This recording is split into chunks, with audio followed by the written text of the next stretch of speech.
Hi everyone, my name's Nicole Hewlett and I'm a proud Palawa woman from the Troida, Tasmania, and today I'm going to talk to you about culturally responsive palliative care for our community. But first, I want to acknowledge the traditional custodians of the land that I am presenting on today, the Turrbal and Yagara peoples of Meanjin, Brisbane, and I'd like to pay my deepest respects to elders past, present and emerging, and extend this respect to any Aboriginal and Torres Strait Islander peoples listening today. It's important to acknowledge that we're all on Aboriginal and Torres Strait Islander lands. It always was, it always will be, and that our sovereignty was never ceded. Now, I'm not sure how many of you have done palliative care before or worked with our community or both, but before I begin, I just want to share a story with you. And the story goes that once there was a medical specialist and he was treating a young boy who was terminal. Now, one day the specialist asked the boy's father if he could record the son's heartbeat, and the father agreed. So the medical specialist recorded that heartbeat, and he happened to be a musician as well, and he turned that heartbeat into a song. When the boy had passed, he gave that song to the boy's father. Now, as you can imagine, the boy's father listened to that song for many, many years to come, and it allowed him an opportunity to connect with his son and heal in the most beautiful ways. And I wanted to share that story with you because that's palliative care. It's treating the spirit or the soul. And for our community, it often goes well beyond the point where the person has passed. It's probably going to be, it's unlike any other kind of care. In fact, it's probably the only Western concept that comes close to our way and our view of health. It's holistic with a strengths focus, which is on the quality of life. And it doesn't just cover, pain, it covers everything, the physical, social, psychological, emotional, cultural, and spiritual aspects of what makes us us. However, on all of those aspects that I just mentioned, we differ, all of us as Aboriginal and Torres Strait Islander peoples. And if you have a look at the map here, it shows you all of the different language groups we have in this country. And there are well over 300, and it varies. These language groups vary according to, not only geographic location, environment and resources, but also to each having their own unique cultural, practices, histories, languages, beliefs, knowledge, kinship systems. And even within these communities, there's significant variability and particular nuances with families, particularly with, songlines that might get handed down. And then when we look at our Torres Strait Islander brothers and sisters, well, they may as well be in a completely different country because their culture is so different. And I certainly can't speak on behalf of the Torres Strait Islander mob any more than I can speak on behalf of, say, a Japanese person. But when I do so with permission. But I just wanted to draw your attention to that because really it's just impossible for me to speak on behalf of all of our Indigenous peoples here. And when I do, I can only do so in a real broad and vague sense. So the information provided today will not apply to all community members. And I just wanted to premise that before I talk to you a little bit about the similarities across our cultures. So when it comes to our end-of-life journey, our ancient beliefs and practices saw passing as a sacred celebration because we were returning to country where our spirit and millennia of ancestors are, and we're joining them in that ancestral spirit form in our dreaming. And this is deeply revered and sacred. But of course, with colonisation and the accompanied Christianity that was brought, all of a sudden we have, this fear of death that's been introduced. The possibility that when we die, we could possibly go to a place of eternal torture or hell. No such concept or belief existed prior to colonisation, and there wasn't a possibility that our spirits could end up in a place where you could be in perpetual suffering because of the choices or the way that you lived during your physical life. So here begins the fear of death for our community, and these beliefs naturally continue today for many of our communities. And some of them have evolved, these beliefs, to a point where they've become taboo to talk about death and dying, because it's either bad luck or the idea that if you talk about it, you could somehow bring it closer. So in Aboriginal society, even today, many of us believe that everyone and everything is interrelated and interconnected. And that includes like the land, family, stars. There's this oneness. And this is what we call our dreaming. For Torres Strait Islander people, spirituality draws upon stories of Tagai. And for many of us mob, even those that have taken on introduced religions like Christianity, our beliefs around health and well-being are really grounded in that sense of belonging. And that belonging can be to land, sea, other people. Essentially, it's to one's culture. Many of us believe that when that we come from the land, and when we pass, we go back to the land. And that all living things, so whether that be people, plants, rocks, all have a spirit. And these spirits connect the living to the past, present, and future. And I guess in all of that, it's really important. One of the consistent spiritual beliefs that I see is that life, death, life continuum. That when we do come from the land, we live, and then we go back to the land in that passing, and then we live again. And it's a very important spiritual belief for a lot of us, including myself, as well as the importance that we are all intrinsically connected to our ancestors. And we are connected through them, and we hear them and are guided by them through things like country, ceremony, ourselves in our stories. But we're also, the ancestors of the future. So you can see how complex, how timeless all of that is. And you can also see how important country is, particularly around that sacred time at the end of our life. Because for us, we are country, and country is us.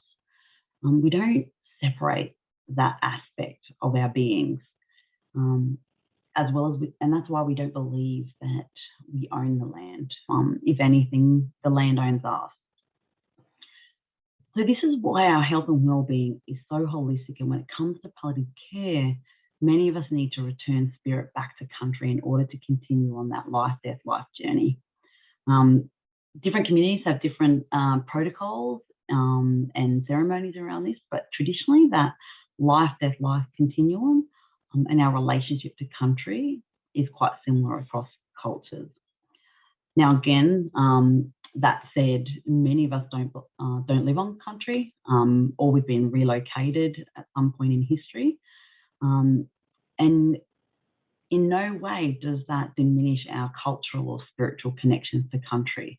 And I just think that's really vitally important, because many mob might be off country for 20, 30 years, but then when they come to that very precious time at the end, need to return to country to pass.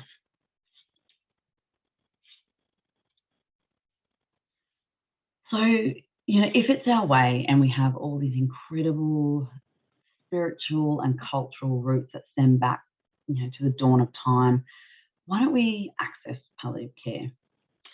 Well, I don't think it's going to be much of a surprise to you, these barriers, but there are about 10 known barriers to our community accessing palliative care. And at the heart of these barriers Of course, racism exists, historical and ongoing, but also communication underpin most of these. And I'll get back to that in a sec. But firstly, with racism, there is endless literature of the experiences of racism in health systems for our community, where we've received, culturally unsafe care or much poorer care or no care at all as a result of being Aboriginal and or Torres Strait Islander.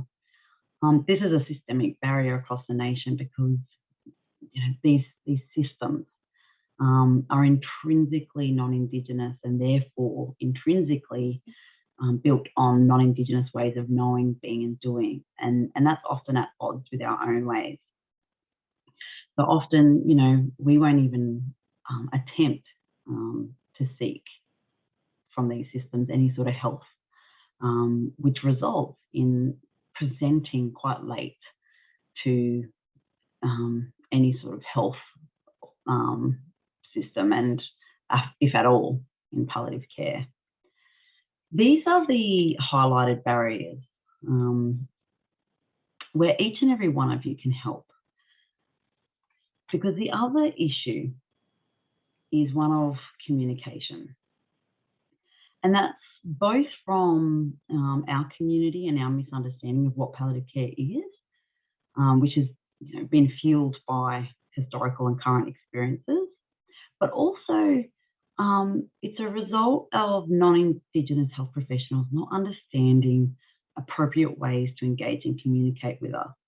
And I'll get into that in a little bit.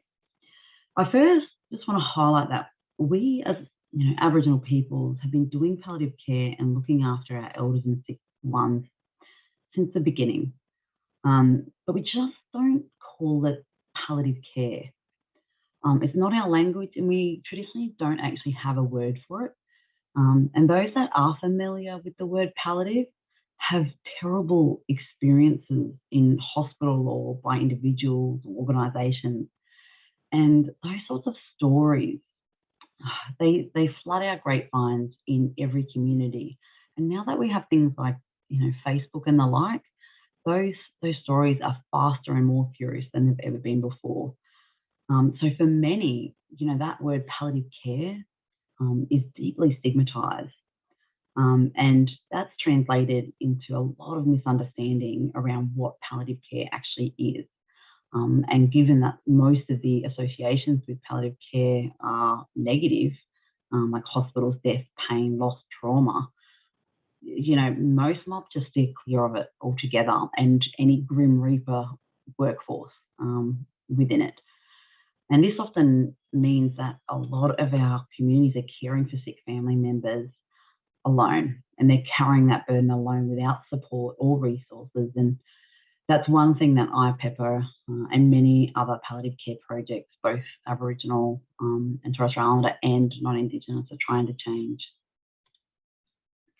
So your role in breaking down these barriers, it's huge. Your role is huge because most of the workforce is non-Indigenous, and most of our barriers, as I said, have emerged because of experiences with non-Indigenous institution and people. When we've yarned with mob, the same issues across Australia come up time and time again with regards to palliative care, and it's usually around the way in which non-Indigenous healthcare professionals are being inappropriate in certain ways. So they might be inappropriate in how palliative care is introduced. They might be disrespectful to our kinship systems and dynamics because they don't understand it. Inappropriate in the fact that it's family-centred care for us, not person-centred care. Inconsiderate of communicating what you need to with families, and how not communicating can cause incredible conflict in families, which result in complicated grief following the death of their loved one. Disrespectful in the way that many don't incorporate culture and country, which is so fundamental to us, particularly at this point in our journey. Of course, communication and how to communicate appropriately with us. Not being flexible and thinking outside the box to make sure that our culture is honoured. And I could go on, but I think you get the gist. But that's why you are here today, and that's why I thank you that you're here listening, because it's a start to being part of the solution. Each and every one of you are instrumental to our community's access to palliative care, and it takes us all working together in solidarity to break down those barriers. But I realise all of this is nice, warm and fuzzy kind of stuff, and it skips the most important and key question of like how. And I've only got, moments to sort of communicate the enormity of this, but it really comes down, I guess, to your willingness to undertake a transformative journey that will require your openness to listening, learning, and changing. And most importantly, surrendering your own ways of knowing, being, and doing. And often, it will require you to understand that there are different ways of caring. And sometimes that might include, important people in our palliative care journeys, such as the roles I've just highlighted there. And by doing things differently, it starts by having these yarns our way.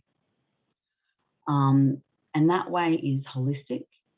It's shared where your privilege is stripped.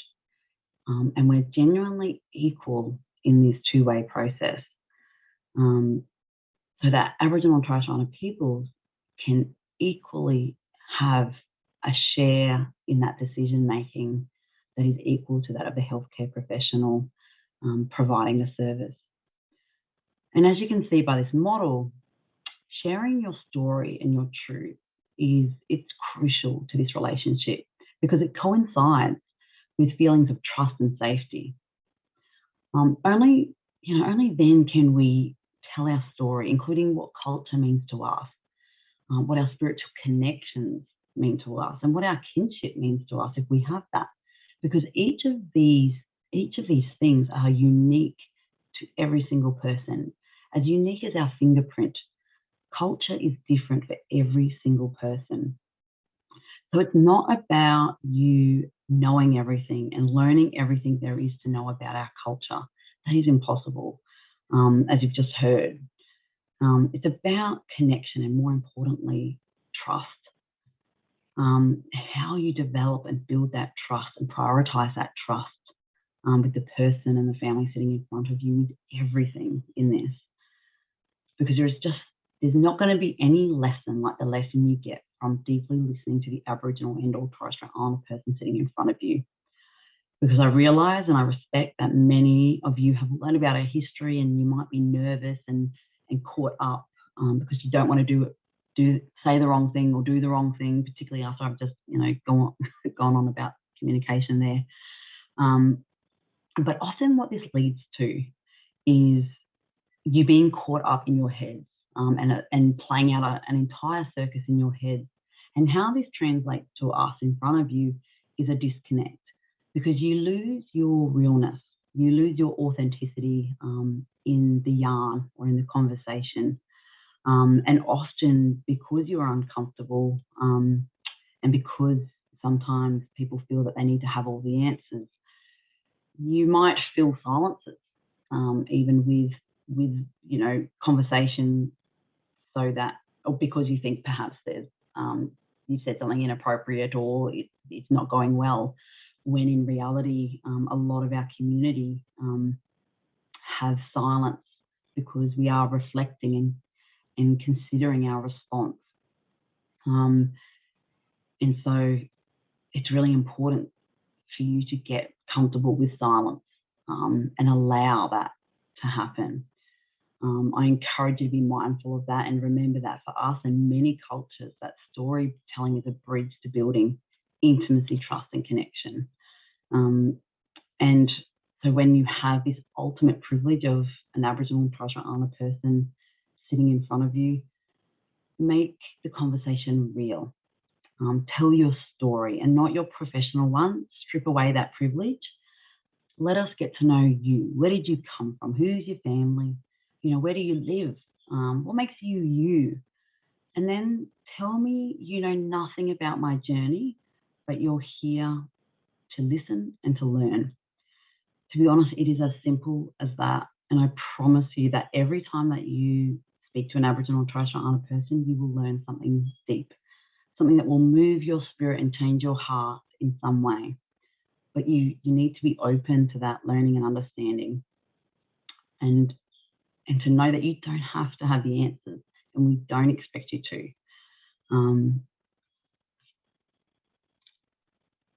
So what does this all mean? If I could give you next hot tip, it would be this. Deep, genuine listening. This is the only way that you will give space for storytelling and allow that bridge of intimacy, trust and connection to build. I realise you mob have short time frames dedicated to your consults, but this is where we need to think creatively of how we can make the system more accessible to our people. And I don't know, but this is like, maybe you might ensure that your admin staff always ask on the first booking if someone identifies as Aboriginal and Torres Strait Islander, and if they do, offer them, you know, a double first consult. I don't know, but what I do know is time. We need time with you. Otherwise, we can't read your heart, we won't understand you, and we won't connect with you. Because communication for us is just so much more than what is spoken, and I just cannot emphasize that enough. If you want to, you know, have a look at how you might have what we call social yarns and get some of that clinical information in a two-way process, there are some brilliant modules online from the Clinical Yarning Mob. I'll pop the link there. They're free, and they've got lots of activities where you can practice having those sorts of conversations. We've also got a cultural considerations resource, and I've just got the link there. That's got lots around how you might be sensitive to certain terminology, as well as certain other spiritual practices that you might need to be mindful of. The Healing Foundation have a beautiful suite of resources on how best to support our survivors of our stolen generation. Of course, that's loaded with lots of information around trauma-informed care. And then, of course, there's Australian Indigenous Health InfoNet, which has just got, you know, a plethora of all kinds of resources, from diabetes to depression, and of course, they've got a palliative care section on that too. But if there is anything that come up for you, any questions that come up for you that I don't get around to answering today, please don't hesitate to contact me by either Facebook or my email there. I am happy to answer all questions. Just be warned, I could talk all day about this stuff. But yeah, please don't hesitate if you have any questions and you want to know more. It's just so important that we work together around this.